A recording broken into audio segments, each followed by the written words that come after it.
Chapter 22.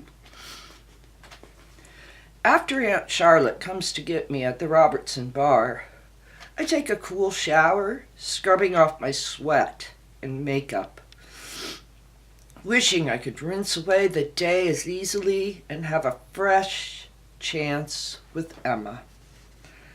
I planned my words so carefully. I'd anticipated that Emma would be skeptical at first. I would have been too.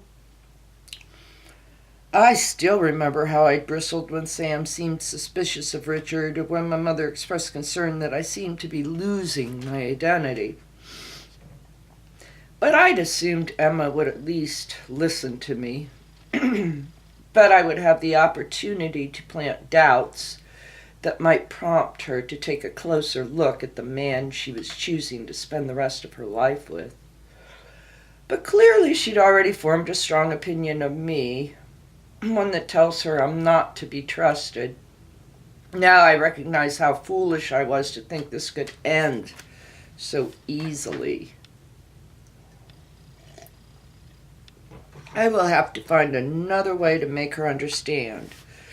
I notice my left arm is red and slightly raw from where I've been aggressively scrubbing it. I turn off the shower and smooth lotion on my tender skin. Then Aunt Charlotte knocks on my bedroom door. Up for a walk? Sure. I'd rather not, but it's my inadequate concession to her for the worry I've caused. So the two of us head over to Riverside Park. Usually Aunt Charlotte sets a brisk pace, but today she strolls slowly. The steady, repetitive movement of my arms and legs and the soft breeze from the Hudson River help me feel more grounded. Do you want to continue our conversation? Aunt Charlotte asks. I think about what she requested. Please stop lying to me. I'm not going to lie to her. But before I can tell Aunt Charlotte the truth, I need to figure out what it is for myself. Yes, I reach for her hand, but I'm not ready yet. Although at the bar we only dissected a single evening of my marriage, talking with my aunt has released some of the pressure that has built up inside me. The full story is far too tangled and complex to unravel in one afternoon. For the first time, though, I have someone else's recollections to rely on other than my own. Someone I can trust as I absorb the aftershocks of my life with Richard. I take Aunt Charlotte to the Italian restaurant near her apartment, and we order minestrone soup. The waiter brings us warm, crusty bread, and I drink 3 glasses of ice water, realizing I'm parched. We talk about the biography of Matisse that she is reading, and a movie I pretend I want to see. Physically, I feel a little better, and the superficial chat with my aunt distracts me. But the moment I'm back in my room, closing my blinds as dusk falls, my replacement returns. She is an uninvited guest I can never turn away. I see her at her dress fitting, twirling before a mirror, the new diamond glinting on her finger. I imagine her pouring Richard a drink and bringing it to him, kissing him as he takes it from her hand.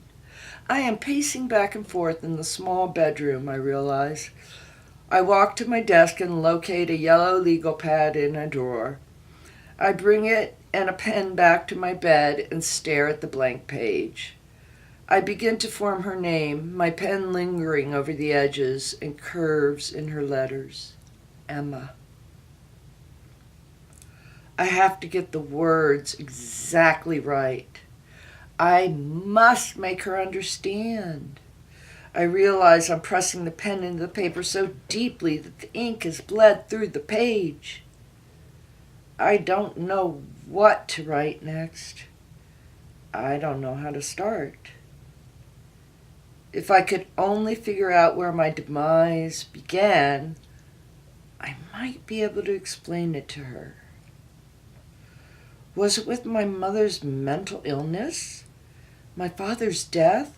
My inability to conceive a child?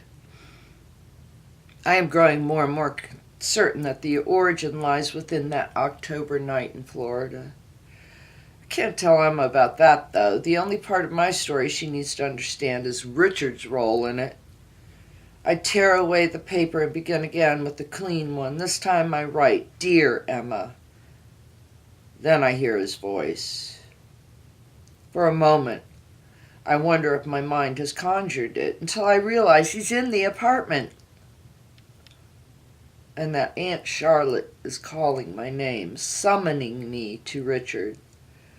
I leap to my feet and glance in the mirror. The afternoon sun and walk had left me pink-cheeked, and my hair is swept into a low ponytail. I'm wearing lycra shorts and a tank top.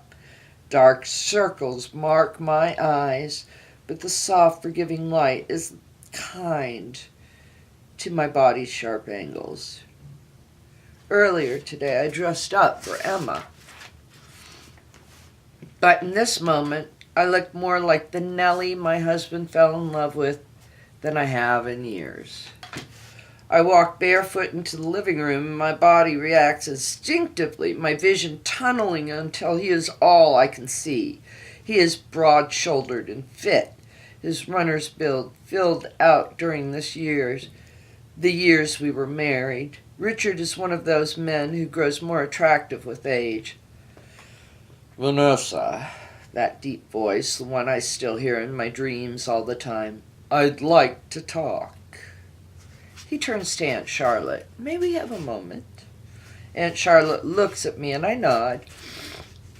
My mouth is dry. "Of course," she says, retreating to the kitchen. "Emma told me you went to see her earlier today." Richard is wearing a shirt I don't recognize, one he must have bought after I left, or maybe one Emma bought for him. His face is tanned, the way it always gets in the summer, because he runs outside in good weather. I nod, knowing it's futile to deny it. Unexpectedly, his expression softens and he takes a step toward me. "You look terrified. Don't you know I'm here because I'm worried about you?"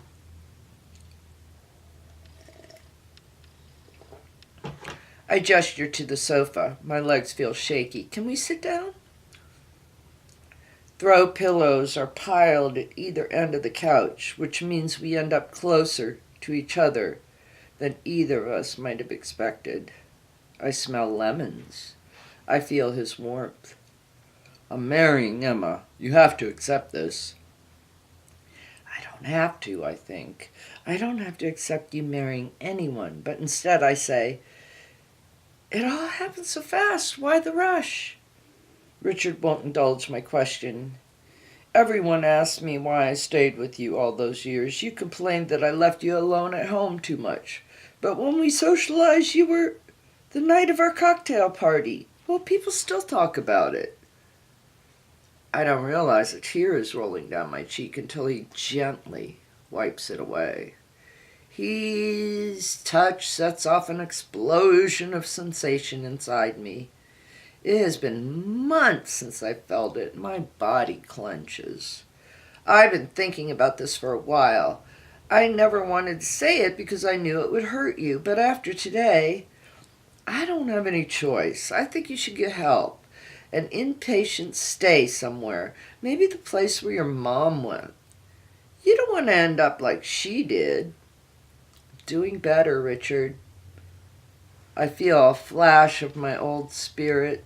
I've got a job, I'm getting out more and meeting people. My voice trails off. The truth is visible to him. I'm not like my mother. We've had this conversation before. It's clear he doesn't believe me. "She overdosed on painkillers," Richard says gently. "We don't know that for sure," I protest. "It could have been a mistake. She might have gotten her pills mixed up." Richard sighs. "Before she died, she told you and Aunt Charlotte she was doing better. So when you just said that to me... Look, do you have a pen?" I freeze, wondering how he senses what I was doing in the moment before he arrived. "A pen," he repeats. furrowing his brow at my reaction. May I borrow one? I nod, then stand up and return to my bedroom where the legal pad with Emma's name sits on my bed. I glance over my shoulder, suddenly gripped by fear that he has followed me, but the space in my wake is empty. I turn over the pad and pick up the pen. Then I notice our wedding album is still splayed on the floor. I put it on the floor of my armoire, then go back into the living room. My knee gently bumps against Richard's when I sit back down next to him. He tilts toward me on the couch as he reaches for his wallet. He withdraws the single blank check he always carries. I watch as he writes a number and adds several zeros. I gape at the amount. What is this for? You didn't get enough in the settlement. He puts the check on the coffee table. I liquidated some stock for you and let the bank know there would be a large withdrawal from my checking account.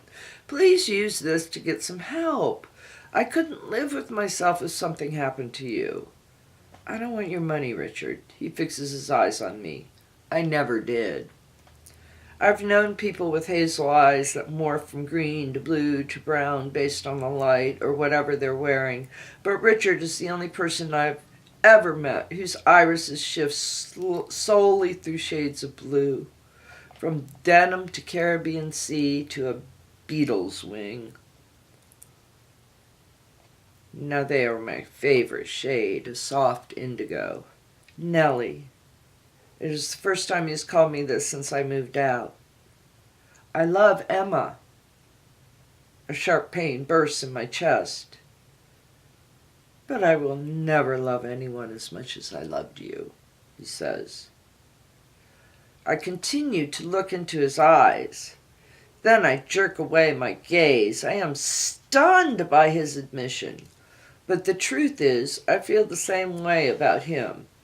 The silence in the air hangs like an icicle about to crack. Then he leans forward again, and shock robs me of the ability to think coherently as his soft lips find mine. His hand cups the back of my head, pulling me in closer. For just a few seconds, I am Nellie again, and he is the man I fell in love with. Then I'm jolted back to reality. I push him away, wiping my mouth with the back of my hand. You shouldn't have done that. He looks at me for a long moment and stands up and leaves without a word.